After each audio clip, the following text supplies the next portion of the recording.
Këtë të mërkurë të 13 majit ishte mbledhja e radhës e grupit parlamentar të Partisë Demokratike. Në deklaratën e tij, kryetari Sali Berisha ka akuzuar kryeministrin Rama se po mban të fshehtë raportin më të fundit të Parlamentit Evropian për Shqipërinë. Berisha e ka cilësuar atë si raportin më kritik të miratuar ndonjëherë gjatë procesit të integrimit evropian të vendit.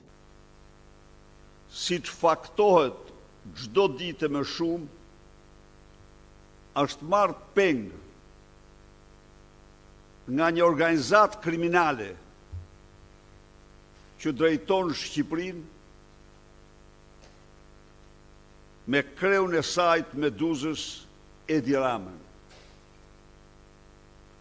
Shqiptarët duhet ta dinë se këta nuk kanë absolutisht asnjë interes për të ardhmen e tyre përveç se për të ardhmen e vetë dhe parajsen e fëmijëve të tyre me paratë e qytetarëve shqiptarë. Berisha tha se raporti i Komisionit i Jashtëm të Parlamentit Evropian kritikon ashpër qeverinë shqiptare për procesin zgjedhor dhe funksionimin e institucioneve. Sipas tij, dokumenti kërkon gjithashtu forcimin e rolit të Parlamentit në procesin e integrimit evropian dhe zbatimin pavonesë të vendimeve të Gjykatës Kushtetuese të Shqipërisë. Raporti që i thot qeverisë se ti nuk bërë zgjedhje të drejta,